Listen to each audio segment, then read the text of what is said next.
प्यारे बच्चों, सुप्रभात। आपका दिन मंगलमय हो। आप सदैव स्वस्थ रहें। इन्हीं मंगल कामनाओं के साथ मैं राजेश शर्मा पुनः आज नए उपविषय के साथ उपस्थित हूँ। हमारा उपविषय है पर्यावरण। प्यारे बच्चों, हमने पिछली क्लास में इसका आधा भाग हम पढ़ चुके हैं और शेष भाग आज हम पढ़ेंगे। तो हम पर्यावरण के विषय में बात कर रहे थे कि पर्यावरण कैसा होना चाहिए और हम किस प्रकार से प्रकृति हमारी रक्षा करती है और प्रकृति के ऊपर हम किस प्रकार से आश्रित हैं। हमें प्रकृति की क्यों रक्षा करनी चाहिए, क्योंकि प्रकृति के कारण ही हम इस धरती पर जीवित हैं और प्रकृति निसंदेह हमारी हर तरह से रक्षा करती है। तो आज हम चलते हैं इसके अगले भाग में। हमने पढ़ा था अंत में कि यतो ही वने सुरक्षितम पर्यावरणम उपलभ्यते स्म विविधा विहगा कलकूजित ही तत्र श्रुत रसायनम ददाति। कहता है कि प्रकृति यानी कि वन अगर सुरक्षित हैं, वन जो है सुरक्षित हैं, तो हमें अच्छे पर्यावरण को हम जो उससे प्राप्त कर सकते हैं। और वहाँ पर जो है अनेक प्रकार के पक्षियों का जो कलकूजन है, जो आवाज़ है, वो श्रोत्र को, कानों को अमृत देते हैं। यानी कि उनकी जो आवाज़, बच्चों यदि आप प्रातः काल उठते हो तो प्रातः काल उठकर कभी आप सुनना, उनकी जो कलकूजन है, जो आवाज़ है, वो आवाज़ मन को इतनी शांति देने वाली होती है, मन को इतना अच्छा लगता है, कानों को इतना अच्छा लगता है कि उस आवाज़ को सुनने के लिए लोग दूर दूर तक जाते हैं। इसलिए प्यारे बच्चों, तो हमें जो है वन की हर तरह से रक्षा करनी चाहिए। और वन से फिर हमें क्या क्या मिलता है, जैसे हमने बताया कि कलकूजन, क्योंकि पक्षियों का आसरा होता है, ये वन जो हैं ये पक्षियों के आसरा, वो पक्षियों को भी आसरा देते हैं और पक्षी फिर जो है इसे अपनी आवाज़ निकालते हैं एक प्रकार की, और वो जो है कानों को बहुत अच्छी लगती है। और क्या मिलता है, कहता है सरितो गिरी निर्झरा से, ये सारे जितने भी हैं, चाहे वन हैं, चाहे नदियां हैं, चाहे पहाड़ हैं, चाहे जल है, हवा है, वृक्ष हैं, ये सारी चीज़ें प्रकृति का ही हिस्सा हैं जो पर्यावरण को हमें शुद्ध करने में पूर्णतया सहयोग देते हैं। अब देखिए, सरितः गिरी निर्झरास अमृत स्वादु निर्मलम जलम प्रियछन्ति। और कहता है नदियाँ, नदियाँ, वन तो हमें जो है अच्छा पर्यावरण देते ही हैं, और नदियाँ क्या करती है, नदियाँ, गिरी निर्झरा, और जो है पहाड़, पहाड़ों के झरने, नदियाँ, पहाड़ों के झरने, अमृत स्वादु, अमृत के समान स्वादिष्ट, निर्मलम जलम प्रियछन्ति, निर्मल जल देते हैं। देखिए, अब जल का जो है विशेषण क्या है, निर्मलम, अमृत स्वादु, प्रियछन्ति, परियछन्ति, प्रउपसर्ग यस धातु, लट लकार, प्रथम पुरुष बहुवचन। अब प्रियछन्ति इति क्रियापदस्य कर्तृपदम किम, निर्झराः, सरिताः। ठीक है, ये सारे ये इसका कर्ता पद हैं। अब आगे देखिए, वृक्षा लताश्च फलानि पुष्पाणि ईंधन काष्ठानि च बाहुल्येन समुपरन्ति। कहता नदियाँ और झरने हमें जो अमृत के समान स्वादिष्ट जल देते हैं, और वृक्ष और लताएं, वृक्ष है, लताएं हैं, फलानि पुष्पाणि, वृक्ष जो हमें लताएं, फल, फूल, ईंधन काष्ठानि, और जलाने के लिए लकड़ी, ईंधन जलाने के लिए काष्ठानि, लकड़ी, बाहुल्येन समुपरन्ति, बहुत ज़्यादा मात्रा में, उपरन्ति, उपहार रूप में देती हैं, यानी हमें देते हैं। कौन, वृक्षाः। अब देखिए, उपहरन्ति, इसका कर्ता पद कौन है, वृक्षाः। अब आगे आगे देखिए, पुष्पाणि, ईंधन काष्ठानि, ये सारे ये नपुंसक लिंग हैं और प्रथमा विभक्ति बहुवचन है। देखिए, लतास् फलानि, लताः प्लस ये संधि विच्छेद है, लताः प्लस लतास् फलानि पुष्पाणि ईंधन काष्ठानि, ये सारे प्रथमा विभक्ति बहुवचन हैं। बाहुल्येन, बहुत ज़्यादा मात्रा में, उपरहंती देते हैं। कौन देते हैं, वृक्ष देते हैं। क्या क्या, लताएं, फल, फूल, और जलाने के लिए काष्ठानी, लकड़ियाँ। कितनी मात्रा में, बाहुल्येन, बहुत ज़्यादा मात्रा में। नदियों ने पानी दिया, वृक्षों ने ये चीज़ें दी। अब शीतल मंद सुगंध पवना औषध कल्पम प्राणवायुम वितरंती।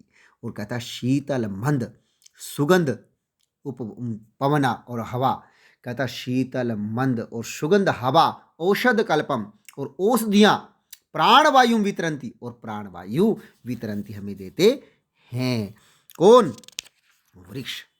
कहता वृक्ष हमें और क्या क्या देते हैं? कहता है कि शीतल मंद सुगंध हवा, औषध कल्पम और औषधि के समान, औषध कल्पम औषधि के समान, प्राणवायु वितरंती और प्राणवायु हमें देते हैं, जिससे हम जीवित रहते हैं, क्योंकि ये ऑक्सीजन छोड़ते हैं और ऑक्सीजन हमारे जो प्राणवायु है वो हमें ऑक्सीजन की ज़रूरत होती है, हम ऑक्सीजन लेकर के जाते हैं, कार्बन डाइऑक्साइड छोड़ते हैं। तो इस प्रकार से हमारा जो है प्राणों का ये अपने श्वासों का ये गति जो हमारी चलती है। और कहता है परंतु लेकिन स्वार्थ अंधो मानवः तदेव पर्यावरणम अद्य नाशयति। लेकिन स्वार्थ से अंधा मानव, देखिए हमें प्रकृति क्या क्या चीज़ देती है प्यारे बच्चों। आप सोच करके देखो कि नदियाँ, जल जो है, नदियाँ और जो पहाड़ों के झरने वो अमृत के समान स्वादिष्ट जल देते हैं। वृक्ष हमें क्या क्या चीज़ नहीं देते, लताएं, फल फूल, जलाने के लिए लकड़ी और बहुत मात्रा में देते हैं। और क्या कहता, शीतल मंद सुगंध हवा, औषधि के समान प्राणवायु, और क्या देंगे। परंतु इतना कुछ देने के बाद भी मानव कितना अपने आप में स्वार्थी हो गया है। परंतु स्वार्थ अंधो मानवः, परंतु स्वार्थ में अंधा मानव, तदेव पर्यावरणम अद्य नाशयति, वैसे ही इसी प्रकार से पर्यावरणम अद्य नाशयति, पर्यावरण का आज नाश कर रहा है, नष्ट करता जा रहा है पर्यावरण को। किसमें? कहता स्वार्थ से अंधा होकर के, यानी मानव अपने स्वार्थ में आकर के अपने इस पर्यावरण को दिन प्रतिदिन नष्ट करता जा रहा है। देखिए परंतु अव्यपद है स्वार्थांधो, स्वार्थ प्लस अंधो, आपकी दीर्घ संधि है, मानवः तदैव, मानवः तद प्लस एव, पर्यावरणम अद्य, अद्य अव्यपद है, नाशयति नष्ट कर रहा है। कौन? मानवः। नाशयति इति क्रियापदस्य कर्तृपदम किम? मानवः। स्वल्प लाभाय जना बहुमूल्यानि वस्तुनि नाशयति, कहता है स्वल्प लाभाय, केवल थोड़े से लाभ के लिए, लाभाय लाभ के लिए, जना मनुष्य, बहुमूल्यानि बहुत ज़्यादा मूल्यवान, वस्तुनि नाशयन्ति वस्तुओं को नष्ट करते जा रहा है। कहता है कि थोड़े से लाभ के लिए, स्वल्प लाभाय, स्वल्प देखिए अव्यपद है, लाभाय चतुर्थी व्यक्ति एक वचन, थोड़े से लाभ के लिए, जना मनुष्य, बहुमूल्यानि बहुत ज़्यादा मूल्यवान, वस्तुनि वस्तुओं को नाशयन्ति नष्ट करते जा रहा है। अब नाशयन्ति इति क्रियापदस्य कर्तृपदम किम? जनाः। कौन नष्ट कर रहे हैं? लोग। यंत्रगाराणाम विषाक्तम जलम नद्याम निपात्यते, किस प्रकार से नष्ट करता जा रहा है? यंत्रगाराणाम, कारखानों के जो फैक्ट्रियां होती हैं, कारखानों के, विषाक्तम विष से युक्त, जलम जल को, नद्याम निपत्यते नदियों में गिराते हैं, ये न जिससे मत्स्य आदि नाम, मछली आदि, जलचराणाम और जल में विचरण करने वाले अन्य जो जीव जंतु, अक्षणेन एव, थोड़े से समय में ही नाश हो जाते, नष्ट हो जाते हैं। कहता है क्या प्रभाव पड़ता है? जो कारखानों से, फैक्ट्रियों से जो विष से युक्त जो जल, विष से युक्त विष, कारखानों से विष से युक्त जलम जल को जो है नदियों में, नद्याम सप्तमी विभक्ति एक वचन, निपात्यते गिरा देते हैं। यंत्रगाराणाम षष्ठी विभक्ति एक वचन, कारखाने होते हैं यंत्रगाराणाम, तो कहता षष्ठी विभक्ति बहुवचन, विषाक्तम विष से युक्त जलम जल को, नद्याम नदियों में, निपात्यते गिराते हैं, ये न जिससे मत्स्य आदि नाम जो मछलियाँ होती हैं, जो जल को शुद्ध करती हैं, जो अन्य जो वहाँ पर उसमें जो है कीटाणु और जीव जंतु होते हैं उनको खा करके उनको जो जल को शुद्ध करती हैं, वो मत्स्य आदि नाम और जल में विचरण करने वाले अन्य जो प्राणी होते हैं वो क्षणेव, थोड़े से समय में नाश हो जाते, नष्ट हो जाते। यानी जैसे वो धुएं से युक्त, विष से युक्त जो जल जाता है तो वे मर जाते हैं, तो मनुष्य उस जल को आगे जाकर पीता है तो मनुष्य पर क्या कोई प्रभाव नहीं पड़ता? पड़ता है उसका भी। नदी जलमपि, और नदी का जल भी, तत्सर्वथा अपेयम जायते, नदियों का जल भी इसलिए सर्वथा अपेयम जायते, हमेशा के लिए जो अपेयम जायते, वो पीने योग्य अब नहीं रहता, नहीं अब होता, यानी नदियों का जल भी सर्वथा हमेशा के लिए जो अपेयम जायते, अब अपेय हो गया है, यानी पीने योग्य अब नहीं रहा। अपि देखिए अव्यपद है, सर्वथा अपेयम न पेयम इति अपेयम, यानी पीने योग्य अब नहीं रहा। और कहता है वन वृक्षाः, वन, और कहता वन वृक्ष निर्विवेकम छिद्यन्ते व्यापार वर्धनाय। कहता मनुष्य क्या कर रहा है कि वन वृक्षों को, जो वनों को, पहले इतने जंगल होते थे, इतनी ज़्यादा जो है घूमने के लिए इतनी जगह होती थी, इतने वन वृक्ष होते थे, अब निर्विवेकम, बिना विवेक के, यानी विवेक को, अपने बुद्धि को बिल्कुल जो भ्रष्ट होकर के छिद्यन्ते काट रहा है। वन वृक्षों को बिल्कुल अंधा होकर के, निर्विवेक होकर के, मूर्ख होकर के छिद्यन्ते काटता जा रहा है। किस लिए? व्यापार वर्धनाय, व्यापार बढ़ाने के लिए, व्यापार बढ़ाने के लिए दिन प्रतिदिन उनको काटता जा रहा है। देखिए निर्विवेकम में उपसर्ग क्या है? निर, छिद्यन्ते आत्मनेपद में छिद धातु प्रथम पुरुष बहुवचन, व्यापार वर्धनाय चतुर्थी विभक्ति एक वचन। व्यापार बढ़ाने के लिए, व्यापार बढ़ाने के लिए मनुष्य क्या कर रहा है? वन वृक्षों को काट रहा है। ठीक है, निर्विवेकम, विवेक को निकाल करके, यानी कि बिना बुद्धि के ये काम करता जा रहा है। और क्या प्रभाव पड़ता है इसका? येन, जिससे अवृष्टि प्रवर्तते, जिससे अब जो है अकाल बढ़ता जा रहा है, यानी कि अवृष्टि, बारिश नहीं हो रही है, वर्षा जो है, वर्षा का न होना बढ़ता जा रहा है। तो ये कारण क्या है? वन वृक्षों का कटना। और वन पशुवस्, और वन के जो पशु हैं वो शरण रहिता, शरण से रहित होने के कारण ग्रामेषु, गांव में उपद्रवम विधते, उपद्रव बढ़ाते जा रहे हैं, उपद्रव कर रहे हैं। अब जो बेचारे, उनका जो है क्या है, उनकी गलती नहीं है। अब जो वन में रहने वाले जितने पशु पक्षी थे, जीव जंतु हैं, जितने भी हैं, अब पशु थे, वो जो पशु हैं, जानवर हैं, वो उसमें रहते थे, उनका वो आसरा था, उनका रहने का स्थान था वो। तो अब वो उनको अब लोगों ने उनको काट दिया। अब वो कहाँ जाएंगे? वो गाँव की तरफ बढ़ रहे हैं। अब गाँव में आकर के क्या करेंगे लोग? उनको जो अपना बचने के लिए करेंगे तो लोगों को खाएंगे, क्या करेंगे? तो इसलिए वन में रहने वाले पशु भी शरण रहित होने के कारण गाँव में उपद्रवम विधते, गाँव में उपद्रव बढ़ाते जा रहे हैं। अब ग्रामेषु सप्तमी विभक्ति एक वचन, बहुवचन, सप्तमी विभक्ति बहुवचन, वन पशवः च, वन में रहने वाले पशु शुद्ध वायु अपि वृक्ष कर्तनात्, और शुद्ध वायु भी वृक्ष कर्तनात्, वृक्षों के कटने से संकटापन्न, वृक्ष वायु का भी, कहता है शुद्ध वायु का भी, वृक्षों के कटने से शुद्ध वायु का भी संकट आपन्न, संकट उत्पन्न जाता हो गया है, संकट उत्पन्न हो गया है। क्योंकि वायु भी अब जो है विषैली हो गई है, चारों तरफ जो वातावरण बिल्कुल अशुद्ध हो गया है। कारण क्या है? इन वृक्षों का कटना। एवं इसी प्रकार से स्वार्थ अंध मानव, और स्वार्थ से अंधा मानव के द्वारा विकृति उपगता, विकृति को प्राप्त हो गया है, विकार को उत्पन्न हो गया है। प्रकृति एव तेषाम विनाशकर्त्री संजाता, और प्रकृति ही तेषाम, उनकी विनाशकर्त्री संजाता, विनाश करने वाली हो गई है। अब मनुष्य ने प्रकृति के साथ इतनी छेड़खानी कर दी है, इतना ज़्यादा उसके साथ जो उसका दोहन किया है, और इसके कारण जो है अब क्या, स्वार्थ से अंध मानव के द्वारा विकार उत्पन्न होने के कारण, जब मानव में इतने विकार उत्पन्न हो गए तो क्यों? क्योंकि प्रकृति ही तेषाम, उनकी विनाशकर्त्री संजाता, विनाश करने वाली हो गई है। आज मानव में इतना क्रोध है, ईर्ष्या है, असंतुष्ट है, मानव मानसिक रूप से, शारीरिक रूप से जो तनाव में रहता है, तो इसके पीछे कारण यही है कि प्रकृति जो है उनको सजा दे रही है। क्योंकि विषैली जो है हवा, ठीक है, विषैली सब्जियां, फिर जो है हर तरह से जो है जितने भी, ये सारे कारण क्या हुआ? और इतनी गर्मी का सहन न करना, इतनी ज़्यादा सर्दी का पड़ना, ये सब कारण क्या है? ये प्रकृति के साथ छेड़खानी है। और इसी कारण जो हमें इन चीज़ों, हमें ये चीज़ें देखने को मिल रही हैं। पर्यावरण में विकृति उपगते जायन्ते, विकार उत्पन्न हो गया है, और विविधा रोगा, अनेक प्रकार के रोग और भीषण समस्या, और अनेकों समस्याएं हमारे सामने जायन्ते, उत्पन्न हो गई है। कहता है पर्यावरण में जब विकार उत्पन्न हुआ, पर्यावरण में जब विकार उत्पन्न हुआ, पर्यावरण जब शुद्ध नहीं रहा तो पर्यावरण विकार उत्पन्न हो गया। इसके कारण विविधा रोगा, अनेक प्रकार के रोग, भीषण समस्या से, और अनेक समस्याएं जायन्ते, उत्पन्न हो गई हैं।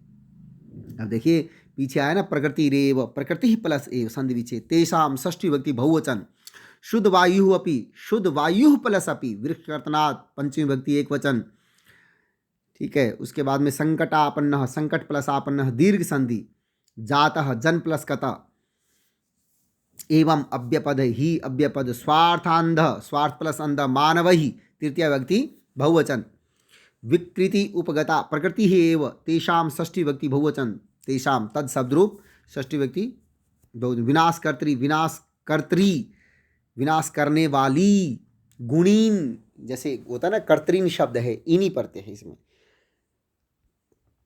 तो पर्यावरणे विकृति उपगते जायन्ते विविधा रोगा, देखिए रोग का विशेषण है विविधा, तत्सर्वम इदानीम चिंतनीयम प्रतिभाति, इसलिए सर्वम इदानीम, सब जगह, इदानीम अब, चिंतनीयम प्रतिभाति, अब चिंतनीयम प्रतिभाति, चिंतनीय, चिंता से युक्त प्रतीत हो रहा है।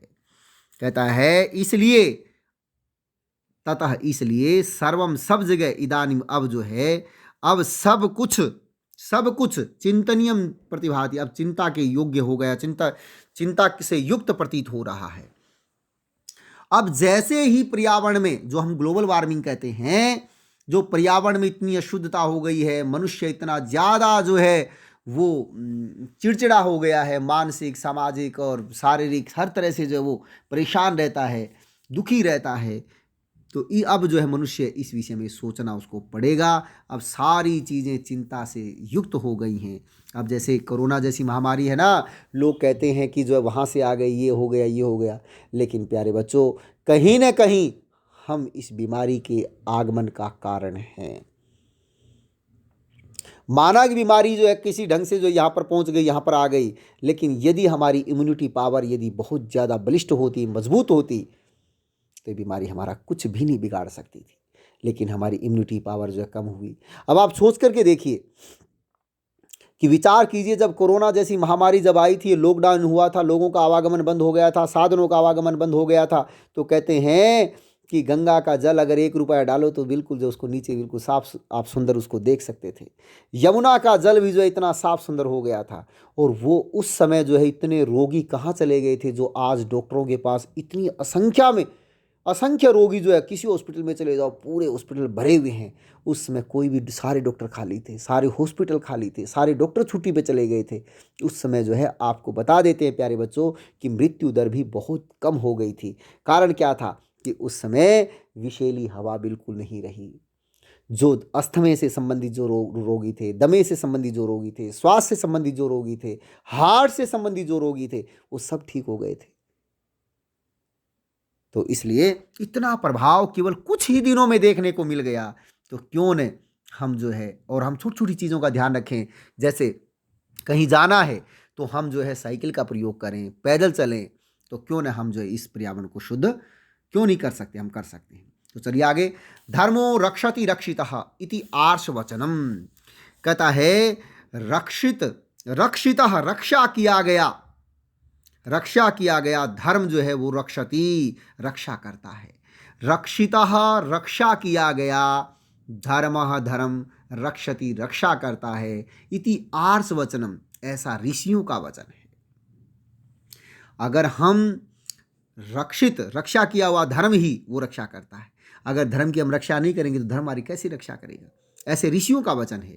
इति आर्ष वचनम, यहाँ पर यण संधि है, इति प्लस आर्ष वचनम, पर्यावरण रक्षणमपि, और पर्यावरण की रक्षा के लिए भी, कहता है पर्यावरण रक्षणमपि, पर्यावरण की रक्षा करना भी, धर्मस्य एव अंगमिति, धर्म का ही अंग है, धर्मस्य एव, धर्म का ही अंगमिति, अंग है, ऐसा ऋषयः प्रतिपादितवन्तः, ऐसा ऋषियों ने प्रतिपादित किया है, ऐसा ऋषियों ने बताया है कि पर्यावरण की रक्षा करना भी, ये नहीं, देखिए पहले लोग पेड़ों को पूजते थे, पहाड़ों को पूजते थे, क्यों पूजते थे, जल की जो पूजा करते थे, क्यों पूजा करते थे, क्योंकि इससे जो पर्यावरण शुद्ध होता है। इसलिए पर्यावरण की रक्षा करना भी धर्म का ही अंग है। इति ऋषयः प्रतिपादितवन्तः, ऐसा ऋषियों ने कहा है कि केवल हम देवताओं की पूजा करें, केवल हम जो है श्राद्ध माने मंदिरों में जाएं,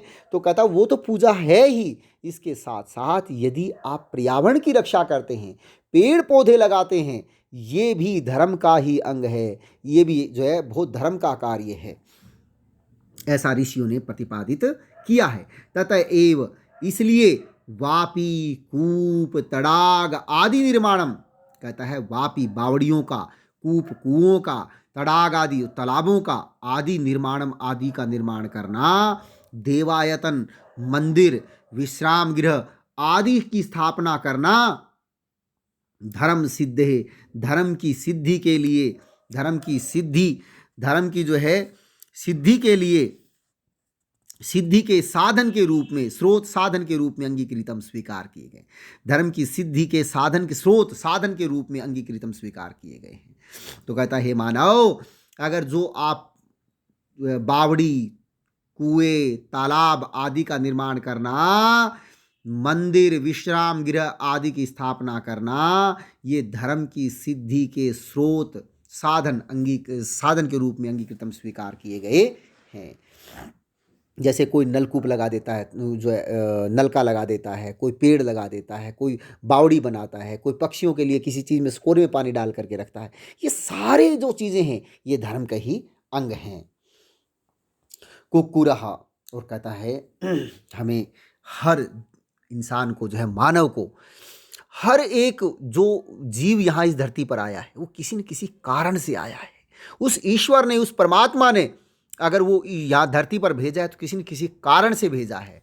तो हर एक को समभाव समदृष्टि से देखना वो मानव का कर्तव्य बनता है। तो इसलिए हे मानव कि हे प्यारे बच्चों, जो भी किसी को भी कष्ट देना, दुख देना, तकलीफ देना, ये हमारा काम नहीं है।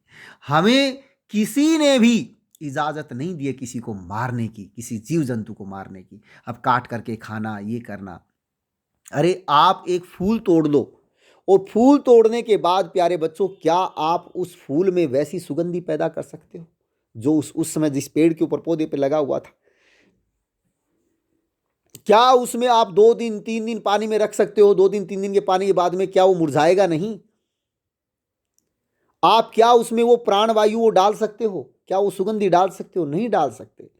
अरे आपको अगर छोटी सी उंगली को अगर कोई छोटा सा कांटा अगर लग जाता है, इतनी तकलीफ होती है, इतनी पीड़ा होती है, आप रो पड़ते हैं। जब आपका एक एक अंग इतना मूल्यवान है, तो ये जीव जंतु हैं जितने भी हैं, वो जो है इस धरती पर जो आए हैं, तो उनको जो है जीने का अधिकार क्यों नहीं? हम कौन होते हैं उनको मारने वाले? इसलिए हे प्यारे बच्चों, इस पाठ से मैंने आपको पहले भी कहा था, ये पाठ केवल पढ़ने के लिए नहीं, बल्कि जीवन में एक नए परिवर्तन के लिए भी ये पाठ है।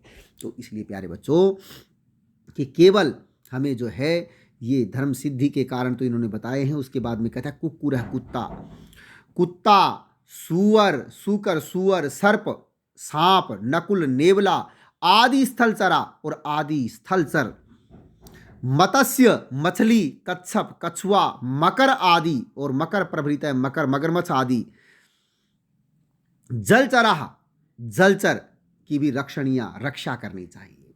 कहता है जो कुत्ता है, सूअर है, सांप है, नेवला है, ये स्थलचर हैं। ये जितने भी स्थलचर हैं, और मछली है, कछुआ है, मगरमच्छ है आदि जलचर हैं, इन सब की भी रक्षा करने के योग्य हैं। हमें इनकी रक्षा करनी चाहिए। अब देखिए, धर्म सिद्धे, ये पंचमी भक्ति, पंचमी षष्ठी भक्ति एक वचन है। रूपेण अंगीकृतम कुक्कुरः, सुकु, सकुर, सर्प, नकुल, ये सभी जो है हमें संस्कृत में इनका नाम पता होना चाहिए कि कुत्ते को कुक्कुर बोलते हैं, सूअर को सूकर बोलते हैं, सांप को सर्प बोलते हैं, नकुल को नेवला बोलते हैं, ये स्थलचर हैं। मत्स्य मछली होती है, कच्छप कछुआ होता है, मकर मगरमच्छ होता है आदि जलचर जो हैं उन सब की रक्षा करने योग्य हैं। यतस्ते, यतः क्योंकि, ते वे, स्थल मल अपन नोदिनो, कहता है क्योंकि वे स्थलमल, जो धरती पर जो मल है उनका नाश करने वाले होते हैं, उनको नष्ट करने वाले होते हैं। उसकी गंदगी को, जो पृथ्वी पर जो पृथ्वी पर जो गंदगी होती हैं उन गंदगी को दूर करने वाले होते हैं। और जलमल अपहारिणस, और जल की जल में रहने वाले जो जितने भी जीव जंतु हैं, जैसे मछली है, कछुआ है, मगरमच्छ है आदि, ये जल के मल को जो है, जल की जो गंदगी है उसको अपहारिणी दूर करने वाले होते हैं। इसलिए हमने स्थलचर और जलचर दोनों की ही रक्षा करनी चाहिए। जितने भी जीव जंतु हैं उनको मारना नहीं चाहिए, उनको पीड़ा नहीं पहुंचानी चाहिए। प्रकृति रक्षा एव, और प्रकृति की रक्षा से ही संभव है लोक रक्षितः, इस संसार की रक्षा हो सकती है। अगर प्रकृति की रक्षा से ही संभव है क्या? लोक रक्षितः, इस संसार की रक्षा। न संशय, इसमें कोई संशय नहीं है। यदि हम चाहते हैं कि संसार सदैव सुख से रहे, केवल सर्वे भवन्तु सुखिनः, सर्वे सन्तु निरामया, सर्वे भद्राणि पश्यन्तु मा कश्चित् दुःखभाग् भवेत्, माना कि हम ऐसा बोलते हैं तो बोलने से हमारी आवाज़, हमारा मन, हमारे विचार अच्छे होते हैं, लेकिन प्यारे बच्चों, करने से, अगर हम करेंगे कुछ नहीं, अगर उस भावना से चलेंगे नहीं, तो ये संभव नहीं है। तो प्यारे बच्चों, इस प्रकृति की रक्षा हमें हर समय हमारे दिमाग में होनी चाहिए कि इस प्रकृति को किसी प्रकार का हम नुकसान न पहुंचाएं, पर्यावरण को शुद्ध रखें। हम खुद पहले करें, उसके बाद हम दूसरों से उम्मीद करें। अगर आप करोगे तो स्वाभाविक है कि आने वाली पीढ़ी अपने आप, आने वाले जो बच्चे हैं वो अपने आप करने लग जाएंगे। इसलिए सबसे पहले हम अपने आप से शुरुआत करें और तभी संसार की रक्षा हो सकती है। न संशय, इसमें किसी प्रकार का कोई संशय नहीं है। तो प्यारे बच्चों, जो मैंने कठिन शब्द बताए हैं वो विशेष कार्य के रूप में करने हैं, और जो आपको ये पढ़ाया गया है पाठ, उस पाठ को एक बार अच्छे से आप पढ़ोगे। आज हम पाठ को यहीं समाप्त करते हैं, फिर आएंगे अभ्यास कार्य लेकर एक नई कक्षा में। तो तब तक के लिए मैं अपनी वाणी को विराम देता हूँ। धन्यवाद और सुस्वागतम। पुनः मिलते हैं, पुनर्मिलामः एक नए पाठ के साथ। धन्यवाद।